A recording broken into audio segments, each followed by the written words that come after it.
Hello everyone, welcome to episode 3 of Let's Talk HE. You're here with me, your host Jack Turley, and I'm here today with L6 graphic design and photography student Charlotte Shipley. Hello. How are you doing? I'm all good, thank you. Excited? Yeah. Happy being on here. Yeah. You sure? Nervous. Yeah. Yeah. Always natural. So you're in L6 now, and at time of recording, you're graduating. You're nearly graduating. Yeah. Right at the end of it all. Tell me what your feelings are. Nervous. Yeah. Is a big one. Like, what are the full capsule of emotions that come with graduating the course finally? I feel confident though. I feel more confident than ever, really. But it's just nerve-wracking going into that next step. Yeah, I'm just so excited to talk to you about everything you've done over the last 3 years, and obviously you're the only one we've spoke to so far who's actually at the end now and is going off into the real design world. Yeah. So, and everything comes with that. So, now one of your last modules you had was a graduation show. Is there anything you can tell me about that? Well, Not giving away any secrets. It's called Design Disrupt. Yeah. We've gone for kind of a non-feminine style to kind of like, I don't know how to explain it. Kind of just to break the mold. And, Yeah, of course. And like stand out a little bit more. Yeah, I think it's the way, isn't it? Yeah. I kind of find, I was the project lead through it and lead designer, and we worked really well as a team. And, so there's 3 of you. There's 3 of you in your the level 6 graphic design course. There's me, Amelia, and Lauren. Yep. And we all have like different tasks and things to do, and it's been brilliant. I don't want to spill too much. Yeah, I knew you wouldn't want to. I didn't want you to. Yeah. But it's been really good. What's it been like going through the journey with them two, through everything together, just working with them through everything? It's been really like we've developed so much over like the last 3 years. Yeah. And it's been awesome to see how each of us have progressed, and we've got our own little niches and things now, and it's I found good friends in them. Yeah, exactly. So, that's what it's all about. Yeah, That's definitely. what I think. That's what you hope for at the end, is that you've got some friends who are all in the same boat as you, and you can just all work off each other. Yeah, Easy. definitely. Yeah. Anyway, let's go right back to the very start. Yeah. What I wanted to know was what your life looked like before you came onto this course, and what led you to the decisions leading up to coming to Warwickshire College University Centre and doing this graphic design course. Yeah, everything, it was completely different before the course. I think everyone's is really, isn't it? It's something you don't really prepare for. I worked in healthcare for a long time. Wow. I was a carer, and then COVID hit, and it got really, really hard. And I moved jobs after that to work in a hospital, no better, but you know, and it got to one day as COVID was kind of dying down a little bit, I was like, I need to do something with my art skills. Yeah. So this was something that was there before everything. Yeah. You'd always been into art. Since I was quite young, actually. Oh, yeah, I think it's quite a sector of like of skills that's sort of comes on when you're young and just stays with you. You don't really. Yeah. So. I was always drawing as a child, and I went on to do BTEC level 2 in art and design. Yeah. And then went on to BTEC level 3, and then did BTEC level 3 in games art. So I've always had the artistic background, and when I saw this course here, I thought, oh my gosh, I need to apply for it and see how I go, and I got it. Yeah. So, and it's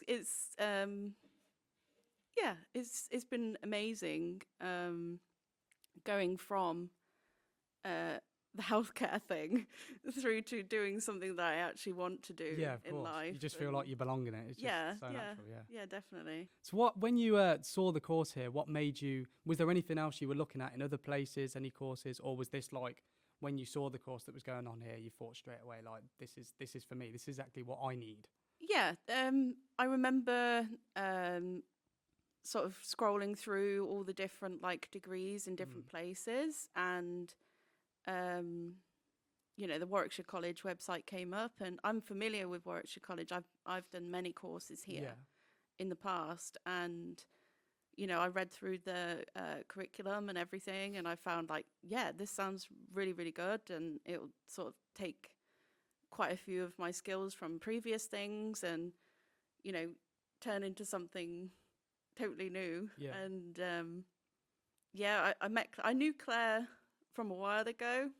It's been a long time. It was like 18 when I was last here. So I kind of knew Claire. I knew Mike.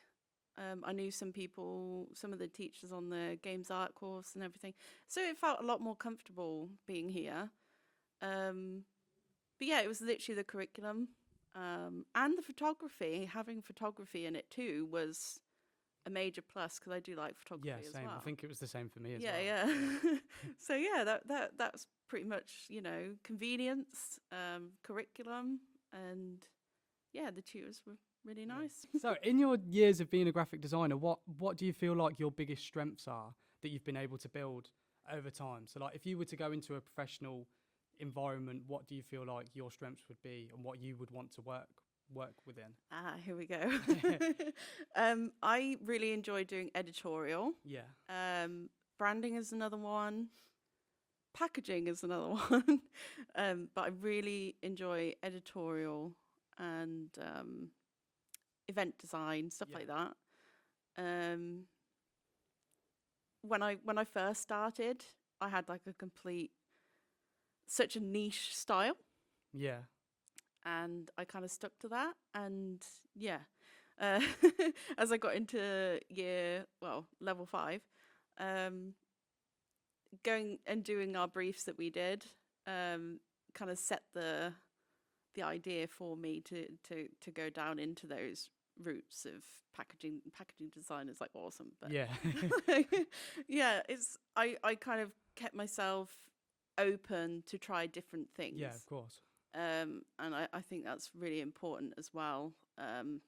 Trying a little bit of everything is like, so do you think that's that is one of the most important things, just being open, especially in like, you know, in creative design and stuff, just being open to everything, not trying to, obviously you can stay as niche as you want, and you can, like the same as me, I was the same. I used to think I like whatever I liked, and I wasn't really up for trying anything else, but just being open and trying other things out is just a good trait to have, to get into early on. Would you think? I definitely think so. It just opens up so many more possibilities, doesn't it? It does. Like you've got so many different sectors of graphic design. You know, you could go into every single one of them and come out with some skill in it if you really put the time in. But I mean, I remember seeing your level 5 festival brief with the Japanese festival, and it was incredible. I remember our tutor showing us, and that actually properly inspired me when I was doing mine this year. Like, just the whole layout of the presentation and what you'd done, and I just sat and looked at it every day. So I absolutely love doing that. You played a big part in some of my work, so thank you for that. Thank you. Most welcome. Anyway, was there a specific project or course over your 3 years that you feel changed your sort of design route, that you think it was like a turning point? There was like one module where you thought, right, this is exactly what I want to do more of. Yes. And that was the event one. Was the it festival. the Japanese festival? Yeah, I'm not surprised. It was incredible. I could just see the passion that went into it. It was that's I think that's what rubbed off on me. I love anything Japanese. Yeah. So it was like, I really want to do something like that, but not like where you get the normal anime expo or you know, things like that. I wanted to actually focus on like Japanese art of different forms. And and it was just so cool to go in and research all the different styles, and like it was very research heavy to begin with. I was the same with mine, I think. Yeah. I went into so much research, but that's one of the things I enjoy about design, is kind of looking in and seeing how things are done, and like history of things as well is like a big thing. I think as well, personally, the more research you do into something, the more clarity it gives you in your final outcome, because you know, like, everything you've researched and looked into has given you like ideas, and there's like thoughts at the back of your head when you're trying to pick out certain certain decisions where you've picked the right one because you've done all the research on it that makes you pick the right one. Exactly.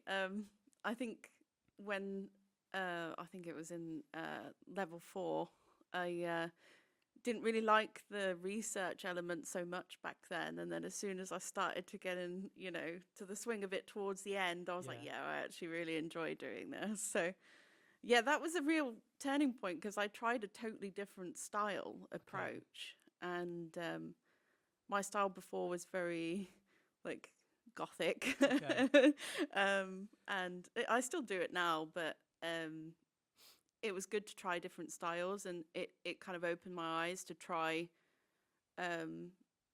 looking into different styles and different like kind of genre visually of things, and that was a big turning point for me.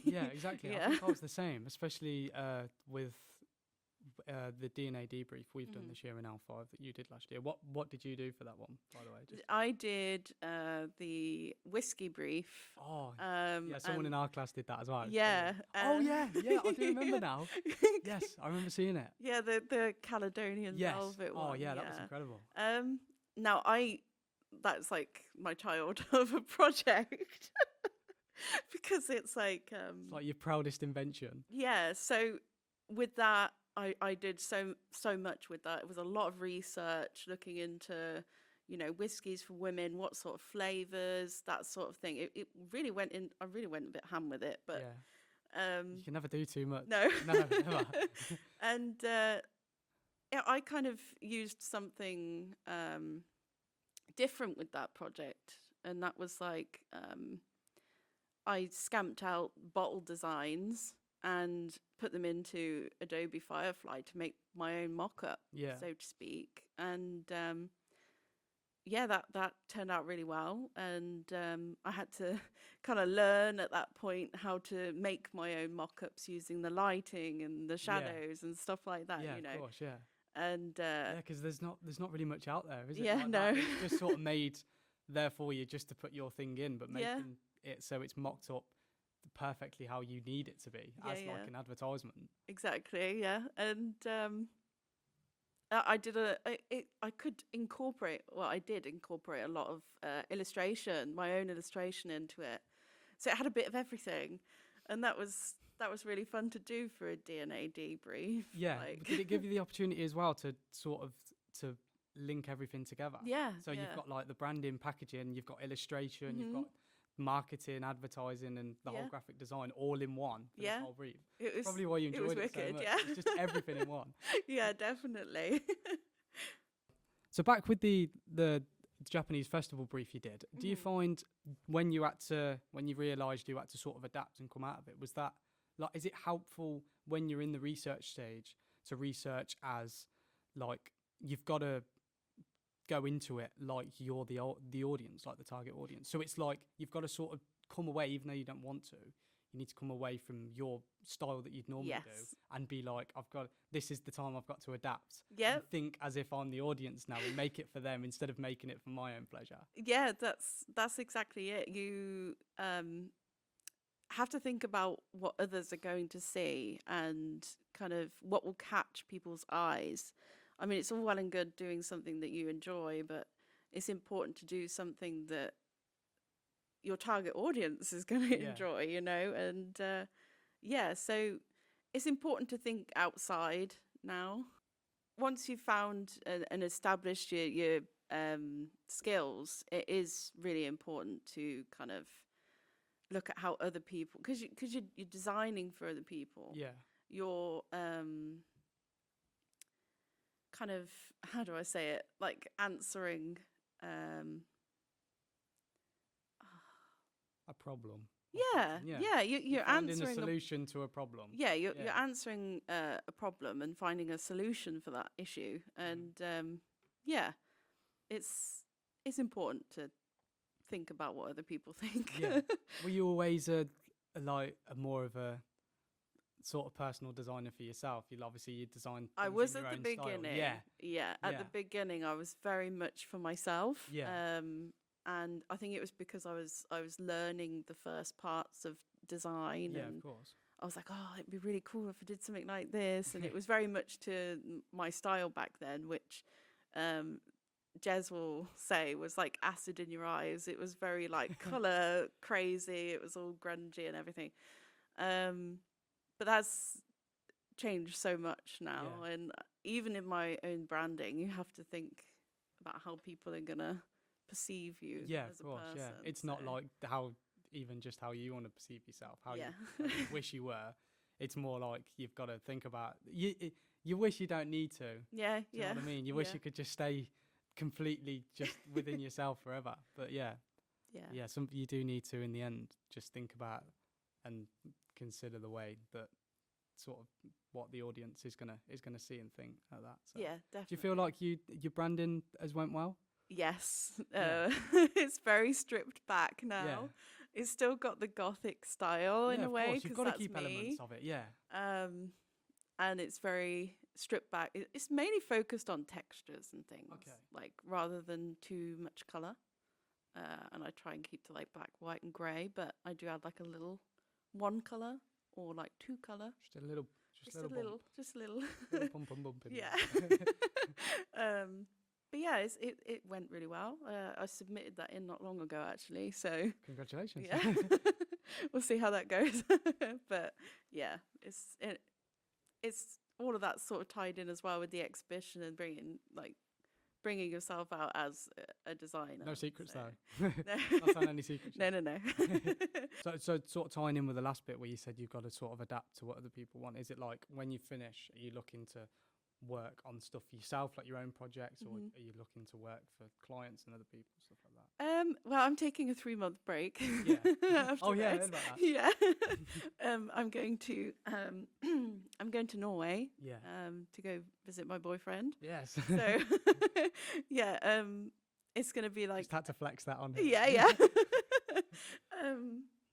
Yeah, I'm going to see my boyfriend and just enjoy myself for a little while, because it's been a heavy 3 years. A lot of things have happened over the last 3 years. Yeah. So, and then after that, I will be. I'm gonna kind of build on my skills as I'm away as well. So it's not just gonna be like a holiday, but yeah, I'm gonna come back and proper start looking for serious jobs. Yeah. Yeah.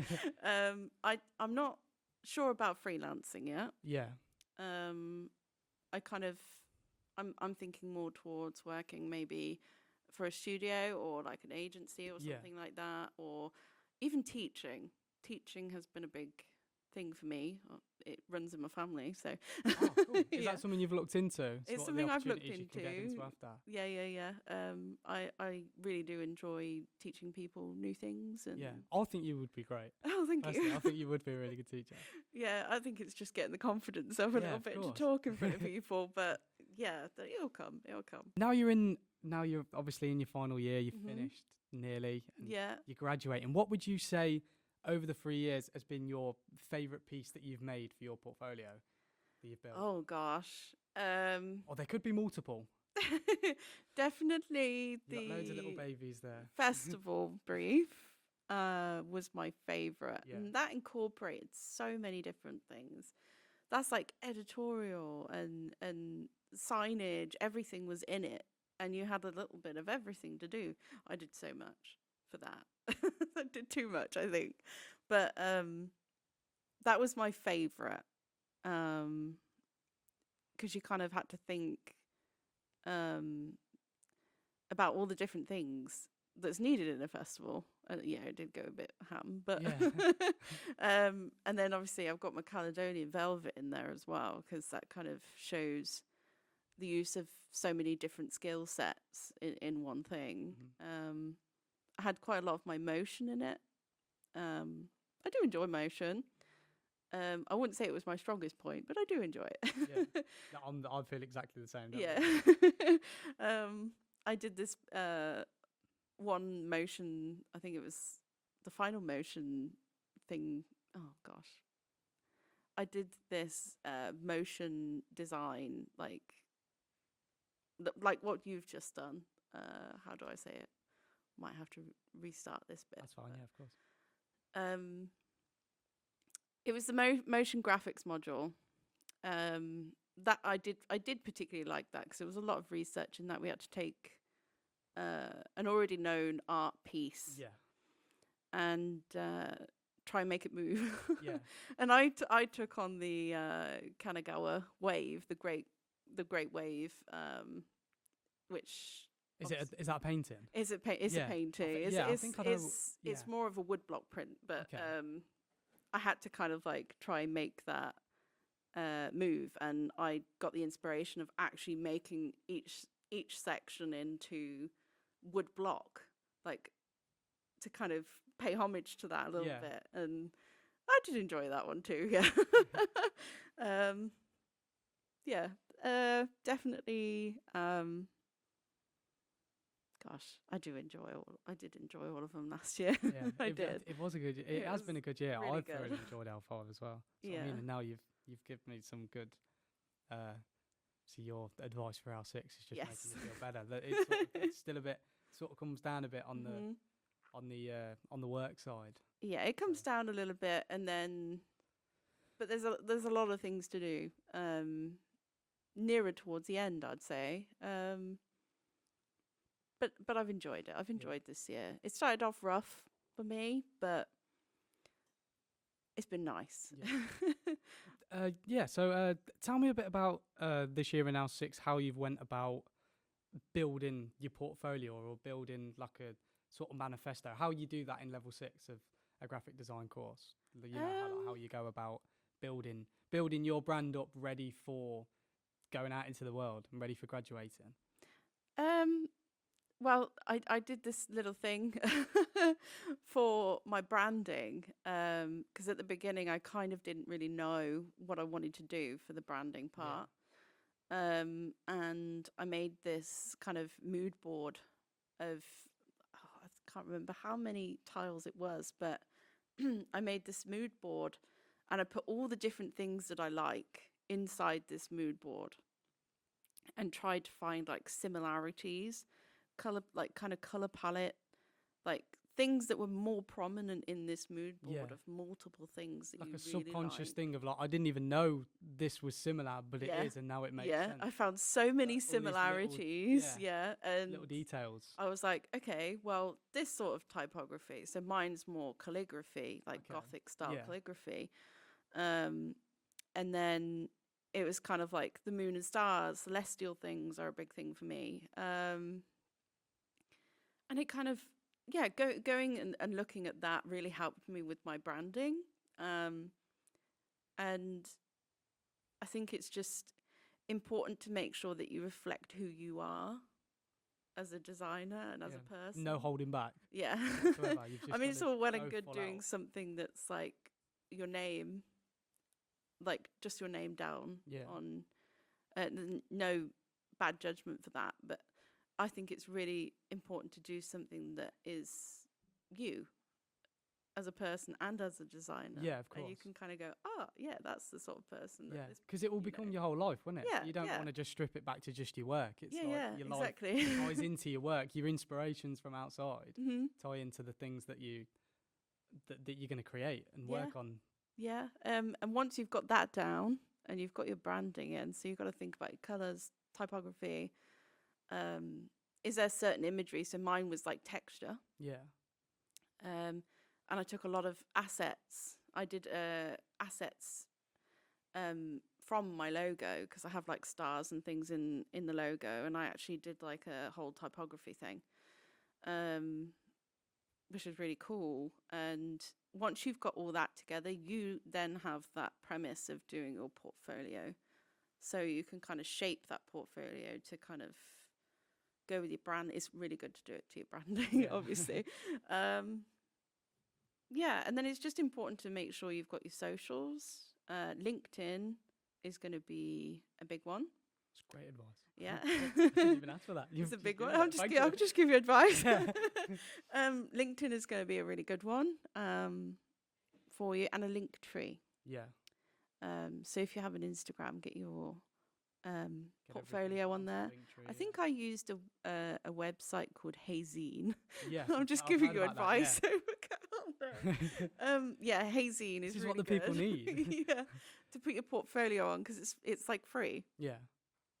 And is that like more of a templated thing? Or? It's you just when you do your portfolio, you want to do it. I did mine on InDesign, exported it as a PDF interactive, and added like hyperlinks throughout so people could kind of like, go to certain things if they want to look at them. Yeah, but that's cool.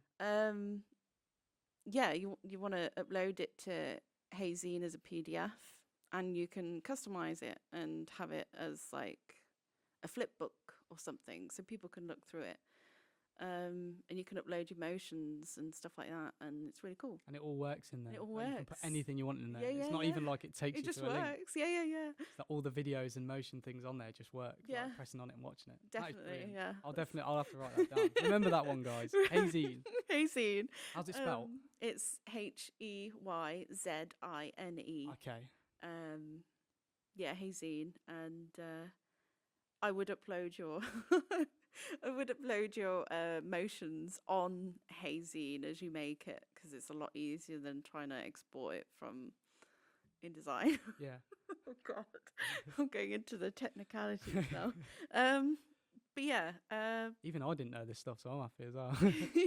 give you some advice for next year. And once you've done that, and you kind of don't want to put too much into your portfolio. I put quite a bit, but with the festival brief that's in there, there's a lot of different things going on all at once. Yeah. All the different styles of design in one project.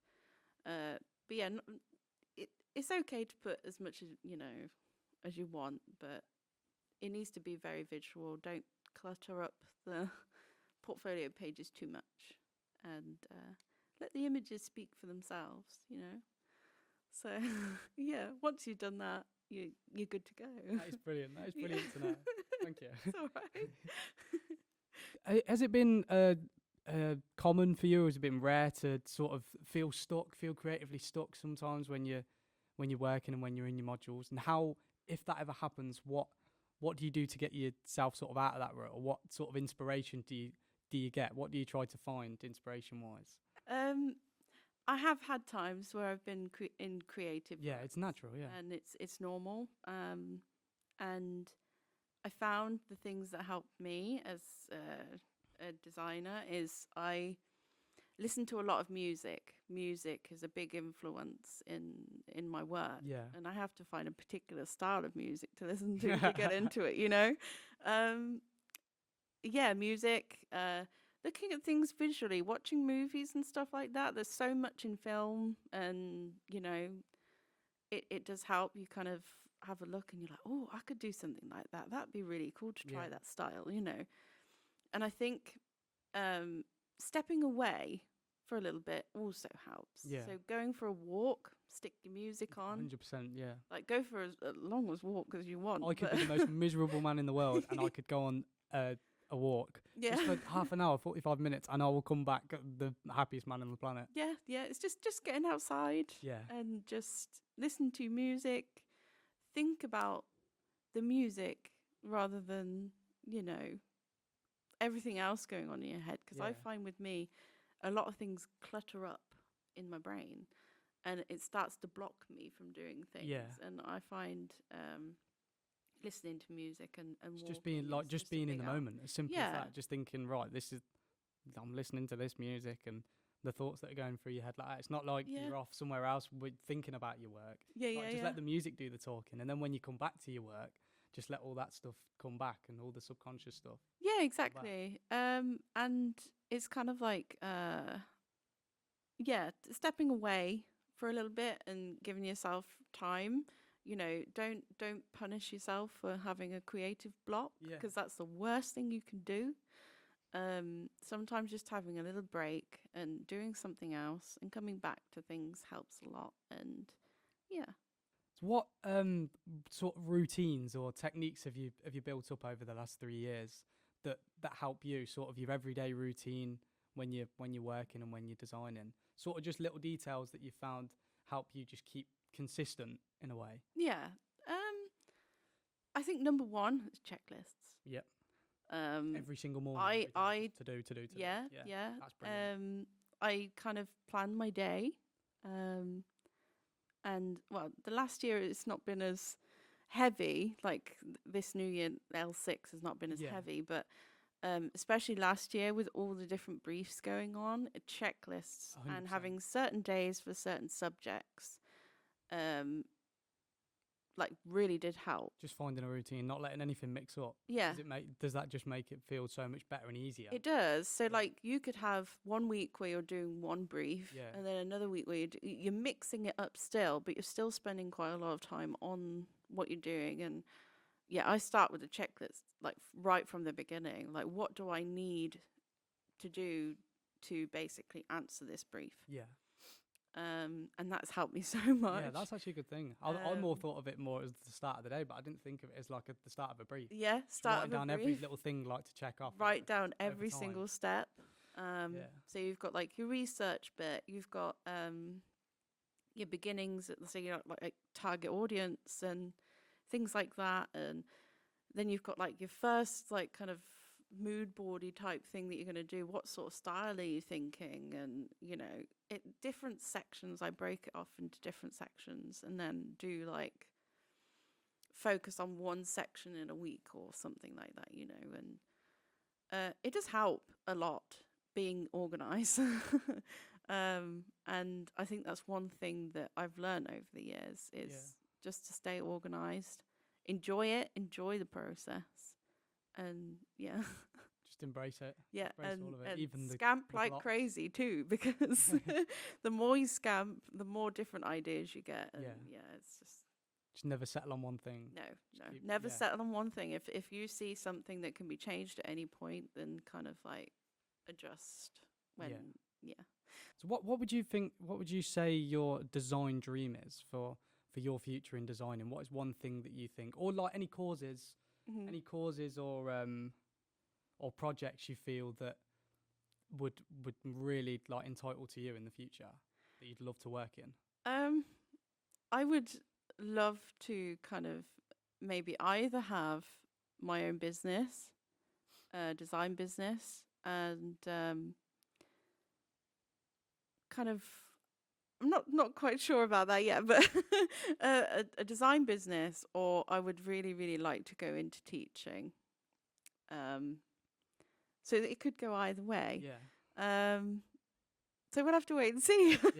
Yeah. But I guess as a cause, being able to teach your knowledge and your skills to obviously other people, other graphic design students and people who want to get into artistic stuff, like as a dream, that's great. Yeah, I think. Have you always? When did that sort of start? I probably would say it started the end of last year. I learned so much it's a last new thing, year, and for eye opener. Yeah, and I found that I was kind of like helping out a lot, and you know, and I was like, actually, I really enjoy this, and you know, teaching new things. Like I did one class on color theory. I think it was to your class, color theory. It was. Yeah, yes, it was. I wasn't used to speaking at the time, but you know, I had the knowledge. The knowledge was there. I just want to give other people the knowledge too, you know, and I mean, how like you strike me now from my perspective is like now you've tried, obviously over the years you've tried so many courses and so many new things, and now it just seems like you've got like an idea like in your head. It's like some clarity, and it's like I know I know what I want sort of Yeah, thing now. it was the best feeling when I discovered that. Yeah, I think, so it's probably been a great course for you, this one, I think. Yeah, definitely. The last 3 years. It's been an eye-opener for me, and I know it sounds weird, but I finally found something I'm really good at. Yeah, so. of course, yeah. That's all anyone needs, all anyone wants. And that's just the most important thing. Yeah. I'm so glad for that. And I could tell that straight away. Yeah. Looking back onto your first year self, is there any advice now that you would give yourself, or anything, something you wish you knew at the start, or do you feel like you've just really embraced the process? Okay. It's like embrace being not so knowledgeable, or is there any rough thing that you wish you knew at the start? I think the advice I would give myself would be to kind of be more open to design style, to kind of spend more time refining your skills on different programs. I mean, I spent a lot of time, but I think I could have spent a lot more time. And instead of being so narrow-minded on the style, I should be more open to trying new things. And I think having more confidence in myself at that time. I was didn't have a lot of confidence, and it was a new thing, and it was like, oh, but it's always daunting. That it's the same. It is, and just having more confidence in your work, and knowing that, knowing your value. So that being a quote that Jez gave to me, and a piece of advice, and now you're to know your worth. That's so to keep that in mind, and kind of, it's like charge what you're worth, and kind of have more confidence in myself. I mean, a question like this is really tough, because it always just ends up being like an answer where it's like, what I wish I knew earlier. When it's and no one really sort of takes into consideration just embracing when you started. You're not going to know anything. There's not really anything that you need to know when you first start. It's the journey and the through it that makes you who you are. I agree. And Jez has always been so supportive of my style anyway. I know. And it's just remembering what you're worth. Because you're worth a lot more than you think you do, and you do get the imposter syndrome quite a lot, and it's 100%. Kind of like learning when to switch that off a little bit. And just be like, no, I know what I'm here for. You know what I mean? I'm here for a reason. I know. Exactly. My worth and what I'm here for. So that's what I would tell my younger self. Of course, I guess younger self. Yeah. Thankfully, here at WCUC, we've been lucky enough to be involved in so many extracurricular activities, even just here in Leamington Spa. And recently, about a month ago at the time of recording, we, some of the people from the Creative Technologies unit, were lucky enough to see the photographer RANKIN, John Rankin, in Leamington Spa. And what he was doing over here, but he came and did a show at the Spa Centre in Leamington Spa, and it was great. It was like quite awe-striking, to be honest. It was really cool to see him there, and such a big name. And us to see him as like design and photography students. Obviously, Rankin's a really famous portrait photographer and stuff. So what was your experience of that? Because we were both there. I loved it. You had parts where where you're laughing. And it was great. Like, seeing his work on the big screen was amazing. And, of course, as well. Kind of finding out what his personality is like, and it's wicked. And just all the stories, hearing all his stories he had to tell. Was there anything as well that sort of just in the way he was that struck you as like a bit of subconscious advice of like, I sort of need to be a bit more like this if I wanted to be successful? Do you know what I mean? Definitely the confidence. 100%. That was one thing that came to me pretty quickly, was the confidence. Because so many people sort of downplay it, and it's like you're really not going to get anywhere if you don't have that confidence in yourself. That's what keeps you where you are. It's what keeps you going. Definitely. What pushes you to the next levels, having that confidence in yourself. Yeah. And your own thinking work. outside the box Yeah. was a huge one. That was one thing that was like, yeah. You know, his photography, I love his photography anyway. So Yeah.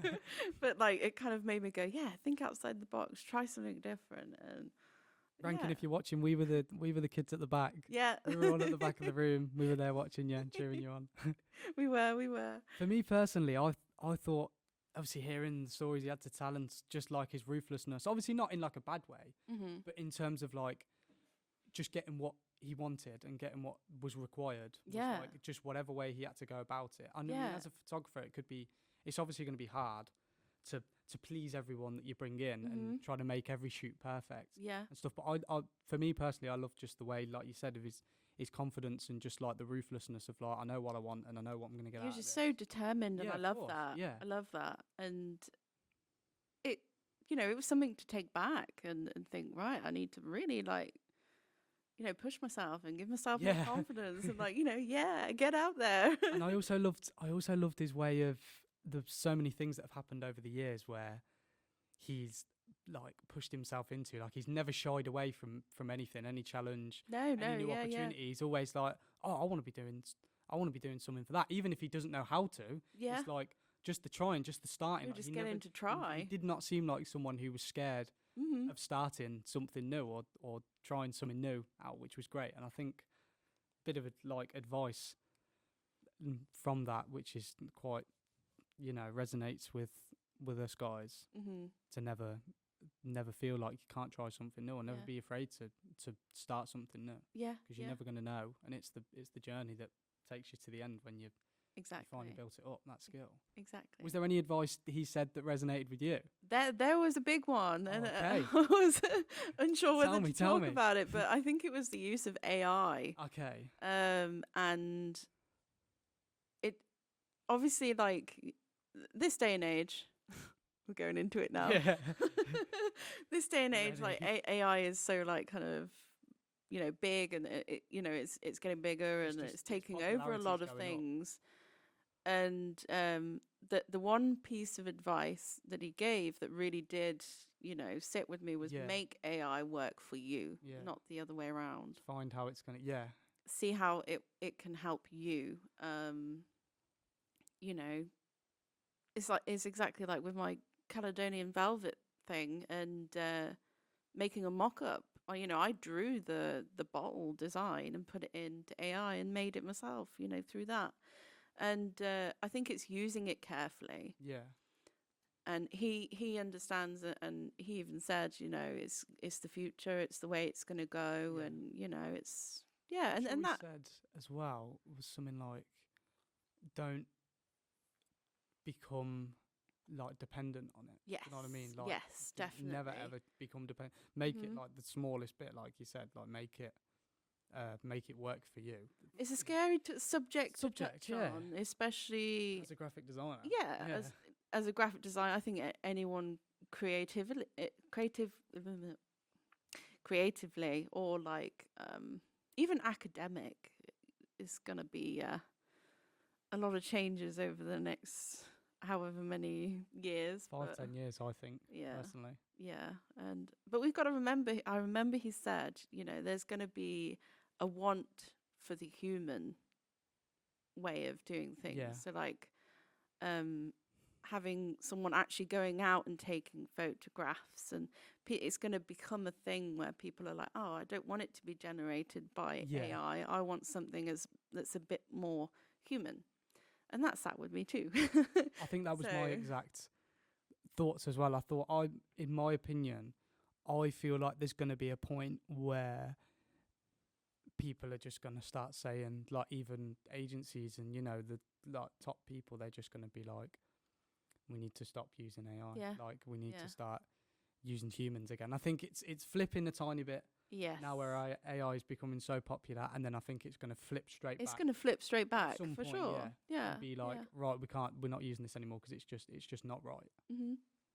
So my last question for you, Charlotte, is probably a trend I think I'll probably start now with lots of people in sort of finding a similarity between their work and another part of pop culture. What if your design style could be a song, what song do you think it would be? Okay.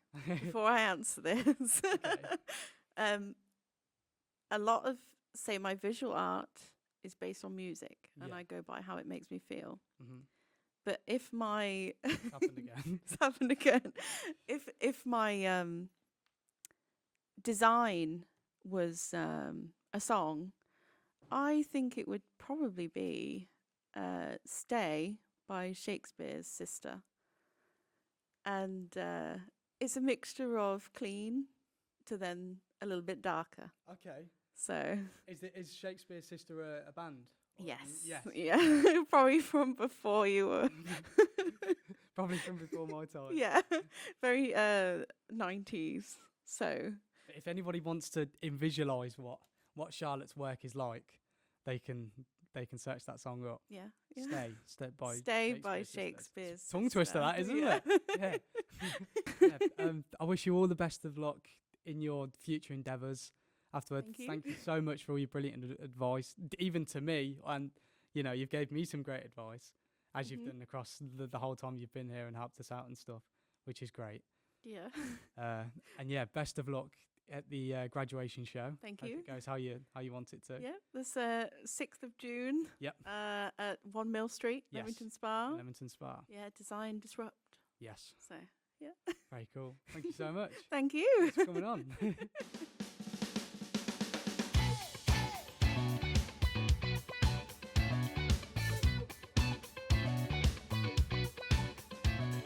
Thank you for listening to Let's Talk HE episode 3.